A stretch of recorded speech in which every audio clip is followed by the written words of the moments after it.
Assalamualaikum warahmatullahi wabarakatuh. Kali ini kami dari kelompok 5 akan melakukan presentasi mata kuliah akuntansi syariah mengenai memahami fatwa entitas syariah. Perkenalkan anggota dari kelompok 5 yaitu saya sendiri, Rifkiansyah Arya Satya Pramudita. Kedua ada Ika Oktavia Sugianto. Dan ketiga ada Nanda Syahida Khoniah. Sebelum membahas materi lebih dalam, kita mulai dulu dengan pengertian dari fatwa.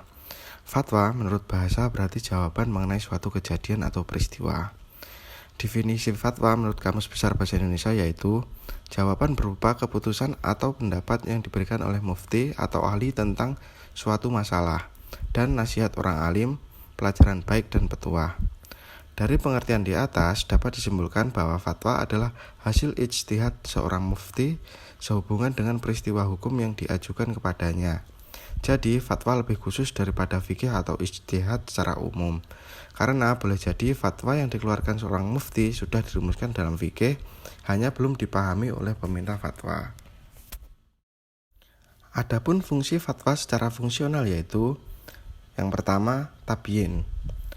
Tabyin menjelaskan hukum yang merupakan regulasi praksis bagi lembaga keuangan, khususnya yang diminta praktisi ekonomi syariah ke DSN. Jadi tabyin ini khusus untuk para pelaku-pelaku yang ada di ekonomi syariah. Jadi ini hanya untuk praktisinya atau pelakunya yang menjalankan pekerjaannya di ekonomi syariah. Kemudian yang kedua ada taujih. Taujih memberikan petunjuk serta pencerahan kepada masyarakat luas tentang norma ekonomi syariah. Jadi taujih ini sifatnya lebih luas. Sifatnya lebih luas itu dalam artian ini fatwa untuk semua orang, semua masyarakat. Jadi mencakup seluruh lapisan masyarakat, baik praktisi maupun penggunanya saja. Seperti itu. Selanjutnya kita akan membahas kaidah-kaidah fikih, kaidah-kaidah hukum Islam dalam menyelesaikan masalah praktis yang ada di lingkup ekonomi syariah. Kaidah dan prinsip fikih muamalah klasik yang ada tidak sepenuhnya relevan lagi diterapkan karena bentuk dan pola transaksi yang berkembang di era modern ini berubah sedemikian cepat. Sosioekonomi dan bisnis masyarakat sudah jauh berkembang dan berubah secara signifikan. Oleh karena itu, dalam konteks ini diterapkan dua kaidah yaitu al-muhafazah bil hatim as-sholih wal bil jadid aslah, yaitu memelihara warisan intelektual klasik yang masih relevan dan membiarkan praktek yang telah ada di zaman modern selama tidak ada yang mengharamkannya. Yang kedua ada al-aslu fil muamalah al-ibadah hatta yadulat dulilu ala at-tahrim, yaitu pada dasarnya semua praktek muamalah boleh kecuali ada dalil yang mengharamkan. Jadi segala kegiatan muamalah itu sebenarnya boleh-boleh saja selama tidak ada kaidah-kaidah fikih atau hukum Islam yang melarang untuk melakukan kegiatan tersebut. Kaidah fikih merupakan ketentuan yang bisa dipakai untuk mengetahui hukum tentang kasus-kasus yang tidak ada aturan pastinya di dalam Al-Quran, Sunnah maupun Ijma' sehingga lahirlah fikih baru. Prosedur untuk mendapatkan fikih baru ini disebut dengan ilhaq, yaitu semacam proses kias dari fikih yang sudah jadi. Kaidah fikih memiliki arti penting dan posisi yang tinggi dalam hukum Islam. Di antara kegunaannya adalah sebagai berikut. Yang pertama, sebagai pedoman berbagai kasus hukum, mempermudah mengetahui hukum dari satu kasus dan mudah mengingatnya. Yang kedua, mengetahui kaidah fikih menjadikan orang yang mengkajinya mengetahui rahasia syariat, konsep hukum, dan sumber pengambilan keputusan dari berbagai permasalahan hukum secara tepat. Yang ketiga, memahami kaidah fikih dapat menentukan pemahaman dari berbagai persoalan dan sekaligus dapat mendatangkan hukumnya. Yang terakhir, dapat menjangkau tujuan umum daripada syariat Islam. Selanjutnya kita akan membahas tentang ayat-ayat dan hadis ekonomi syariah. Ayat tentang karakteristik ekonomi syariah. Dalam berbagai dalil telah dijelaskan bahwa prinsip berekonomi dalam Islam haruslah memegang erat prinsip ketuhanan, keadilan, kebaikan, kebebasan, dan bertanggung jawab. Berikut ini merupakan ayat-ayat dan hadis dalam ekonomi syariah yang menjelaskan prinsip dalam berekonomi. Yang pertama, Ayat yang mengandung prinsip ilahiyah, thoyah atau ketuhanan. Bismillahirrahmanirrahim. Kul inna sholati wa nusuki wa mahyaya wa mamati lillahi rabbil alamin. Artinya, katakanlah sesungguhnya sembahyangku, ibadahku, hidupku dan matiku hanyalah untuk Allah, Tuhan semesta alam.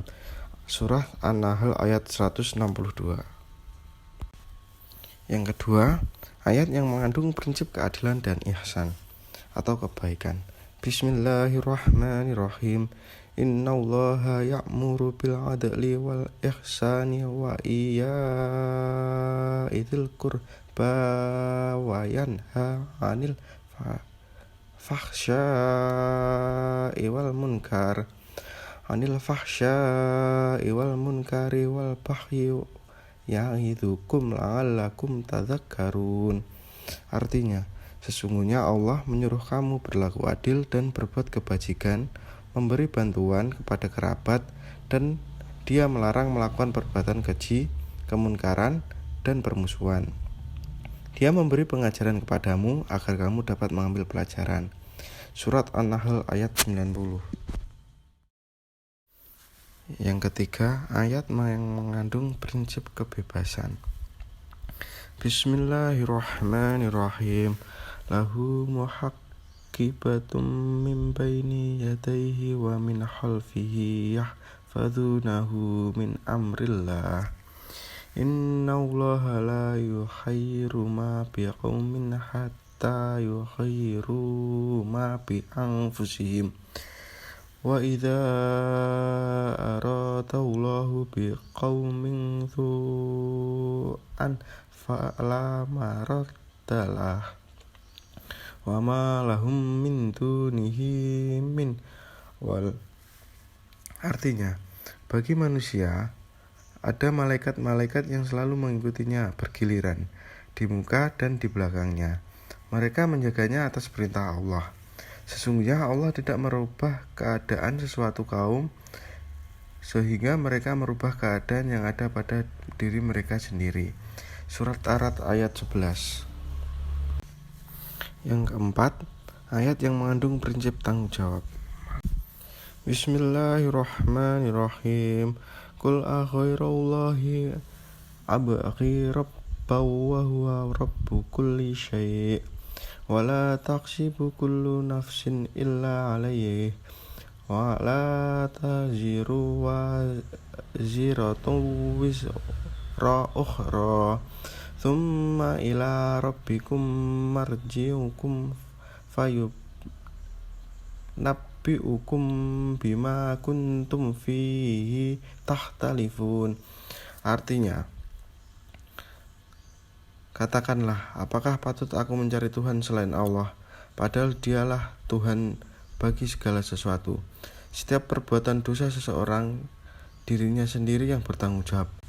Orang tidak akan memikul beban dosa orang lain. Kemudian kepada Tuhanmu lah kamu kembali dan akan diberitahukannya kepadamu apa yang dahulu kamu persilahkan. Surat An-Naml ayat 164. Assalamualaikum warahmatullahi wabarakatuh. Saya Ika Oktavia akan melanjutkan materi selanjutnya, ayat tentang konsep kebutuhan dalam ekonomi syariah. Walladzina idza anfaqu lam yusrifu wa lam yaqturu wa kana baina dzalika qauman.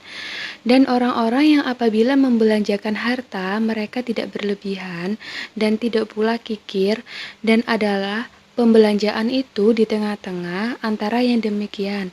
Quran Surat Al-Furqan ayat 67. Ayat tentang konsep kepemilikan dalam ekonomi syariah. Lillahi ma fis samawati wa ma fil ard. Kepunyaan Allah lah segala apa yang ada di langit dan apa yang ada di bumi. Quran Surat Al-Baqarah ayat 284. Ayat tentang prinsip perdagangan. Hakikat dari berbisnis atau berdagang adalah membina hubungan yang baik antara penjual dan pembeli. Oleh karena itu, untuk setiap transaksi sangat dianjurkan untuk mencatat berikut syarat dan ketentuannya.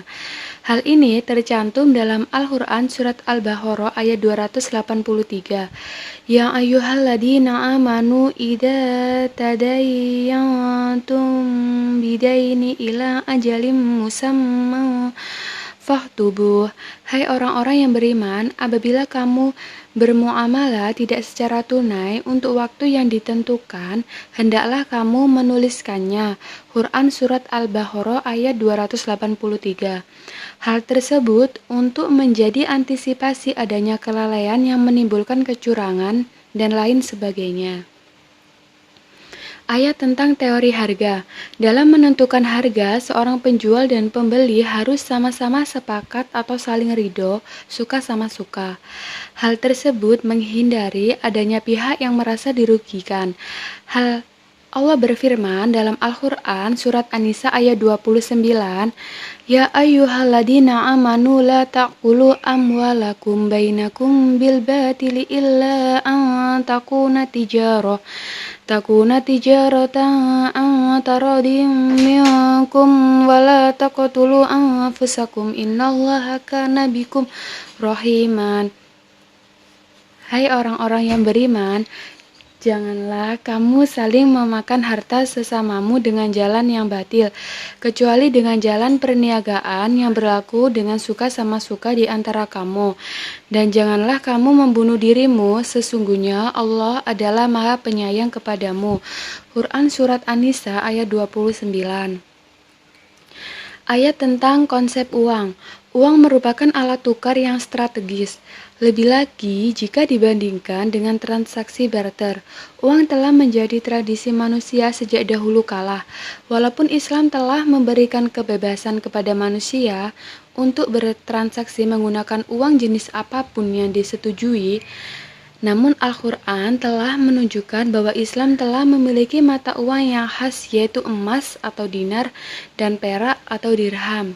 Selain itu, larangan riba dalam tukar-menukar juga telah dilarang dalam Al-Quran Surat Al-Baqarah ayat 279. Fa'illam taf'alu fa'danu biharbim minallahi wa rasulihi wa in tubtum falakum ra'usu amwalikum la tadlimuna wa la tudlamun. Maka jika kamu tidak mengerjakan atau meninggalkan sisa riba, maka ketahuilah bahwa Allah dan Rasul-Nya akan memerangimu. Dan jika kamu bertobat atau dari pengambilan riba, maka bagimu pokok hartamu, kamu tidak menganiaya dan tidak pula dianiaya. Quran Surat Al-Baqarah ayat 279. Selanjutnya, lembaga keuangan syariah. Yang pertama, bank syariah. Lembaga bank syariah lebih mengenai berbagai transaksi yang ada di dalamnya. Antara lain, yang pertama, wadiyah atau penitipan. Innallaha ya'murukum an tu'addu amanati ila ahliha wa idha hakamtum bainan nasi an tahkumu bil adli innallaha ni'imma ya'idukum bihi innallaha kana sami'an basira. Sesungguhnya Allah menyuruh kamu menyampaikan amanat kepada yang berhak menerimanya, dan menyuruh kamu apabila menetapkan hukum di antara manusia, supaya kamu menetapkan dengan adil. Sesungguhnya Allah memberikan pengajaran yang sebaik-baiknya kepadamu. Sesungguhnya Allah adalah Maha mendengar lagi Maha melihat. Quran Surat An-Nisa ayat 58. Yang B selanjutnya mudharabah atau bagi hasil. Wa akharuna yadribuna fil ardi yabtaguna min fadlillahi wa akharuna yuqatiluna fi sabilillah. Dan orang-orang yang berjalan di muka bumi mencari sebagian karunia Allah, dan orang-orang yang lain lagi yang berperang di jalan Allah. Quran Surat Al-Muzammil ayat 20. Yang C, murabaha atau jual beli. Alladzina ya'kuluna riba la yakumuna illa kama yakumul ladzi yatakhabbatuhu syaitanu minal mas dzalika bi'annahum qalu innamal bai'u mislur riba wa ahallallahu al-bai'a wa harramar riba faman ja'ahu mau'izatu min rabbih fantaha falahu ma salafa wa amruhu ilallahi wa man ada fa'alaika adhabun narihum fiha khalidun. Orang-orang yang makan atau mengambil riba tidak dapat berdiri melainkan seperti berdirinya orang yang kemasukan setan lantaran tekanan penyakit gila. Keadaan mereka yang demikian itu adalah disebabkan mereka berkata atau berpendapat sesungguhnya jual beli itu sama dengan riba, padahal Allah telah menghalalkan jual beli dan mengharamkan riba. Orang-orang yang telah sampai kepadanya larangan dari Tuhannya, lalu terus berhenti atau dari mengambil riba, maka baginya apa yang telah diambilnya dahulu sebelum datang larangan dan urusannya itu terserah kepada Allah. Orang yang mengulangi atau mengambil riba, maka orang itu adalah penghuni-penghuni neraka. Mereka kekal di dalamnya. Quran Surat Al-Baqarah ayat 275. Yang D, ijarah, sewa menyewa atau upah. Qala inna aridu an unkihaka ihdabnatayya hataini ala an ta'jurani thamaniya hijajin fa in atmamta ashran famin indika wa ma'aridu an ashukka alaika satajiduni insya'allahu minas sholihin. Berkata dia, Syuaib, sesungguhnya aku bermaksud menikahkan kamu dengan salah seorang dari kedua anakku ini, atas dasar bahwa kamu bekerja denganku 8 tahun, dan jika kamu cukupkan 10 tahun, maka itu adalah suatu kebaikan dari kamu. Maka aku tidak hendak memberati kamu, dan kamu insya Allah akan mendapatiku termasuk orang-orang yang baik. Quran Surat Al-Hosha ayat 27. Yang E, salam atau pesanan. Ya ayyuhalladzina amanu idza tadayantum bidaini ila ajalin musamma faktubu. Hai orang-orang yang beriman, apabila kamu bermuamalah tidak secara tunai untuk waktu yang ditentukan, hendaklah kamu menuliskannya. Quran Surat Al-Baqarah ayat 282. Yang F, musyawarah atau kerjasama. Daraballahu masala rajula fihi suraka mutasyakisuna wa rajula salaman li rajulin hal yastawiyani masalan alhamdulillahi bal ahsaruhum la ya'lamun. Allah membuat perempuan, yaitu seorang laki-laki atau budak yang dimiliki oleh beberapa orang yang berserikat yang dalam perselisihan, dan seorang budak yang menjadi milik penuh dari seorang laki-laki saja. Adakah kedua budak itu sama halnya? Segala puji bagi Allah, tetapi kebanyakan mereka tidak mengetahui. Quran Surat Az-Zumar ayat 29. Yang G, wakalah atau kuasa. Fa in tawallaw faqul hasbiyallahu la ilaha illa huwa alaihi tawakkaltu wa huwa rabbul arsyil azim. Jika mereka berpaling dari keimanan, maka katakanlah, cukuplah Allah bagiku, tidak ada Tuhan selain Dia. Hanya kepadanya aku bertawakal, dan Dia adalah Tuhan yang memiliki Ar-Rasy yang agung. Quran Surat At-Taubah ayat 29. Kemudian yang hard atau pinjam meminjam. Madalladzi yuqridullaha qardan hasanan fayudha'ifahu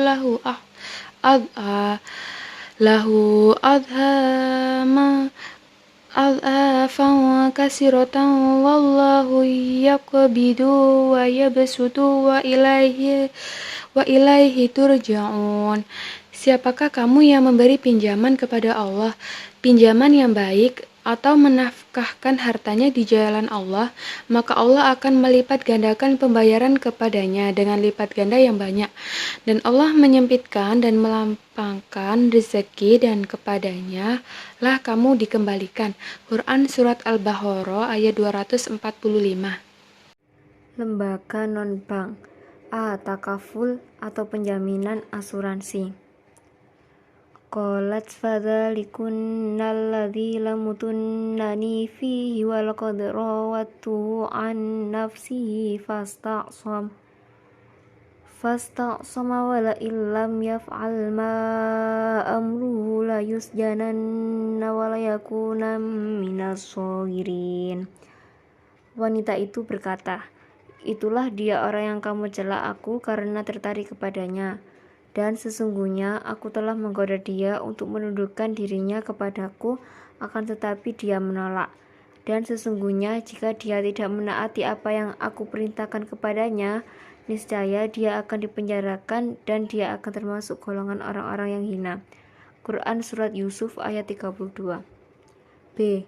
Ran atau gadai. Wa in kuntum ala safari wa lam tajidu katiban farihanum maqbudatun fa in amina ba'dukum ba'dan falyu'adda alladhi tumina amanatahu wal yattaqillaha rabbahu wa la taktumus syahadata wa man yaktumha fa innahu ithmun qalbuhu wallahu bima ta'maluna alim. Jika kamu dalam perjalanan dan bermuamalah tidak secara tunai sedang kamu tidak memperoleh seorang penulis, maka hendaklah ada barang tanggungan yang dipegang oleh yang berpiutang. Akan tetapi jika sebagian kamu mempercayai sebagian yang lain, maka hendaklah yang dipercayai itu menunaikan amanatnya, utangnya, dan hendaklah ia bertakwa kepada Allah Tuhannya. Dan janganlah kamu para saksi menyembunyikan persaksian. Dan barang siapa yang menyembunyikannya, maka sesungguhnya ia adalah orang yang berdosa hatinya, dan Allah Maha mengetahui apa yang kamu kerjakan. Quran Surat Al-Baqarah ayat 283.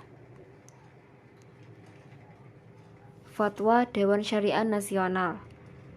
Fatwa Dewan Syariah Nasional suatu kajian atas aspek hukum Islam perbankan syariah di Indonesia.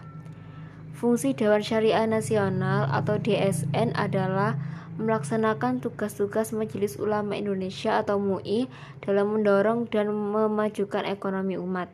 Di samping itu, lembaga ini juga bertugas antara lain untuk menggali, mengkaji, dan merumuskan nilai dan prinsip-prinsip hukum Islam atau syariah untuk dijadikan pedoman dalam kegiatan transaksi di lembaga-lembaga keuangan syariah, serta mengawasi pelaksanaan dan implementasinya. Pedoman inilah yang kemudian dituangkan dalam bentuk fatwa.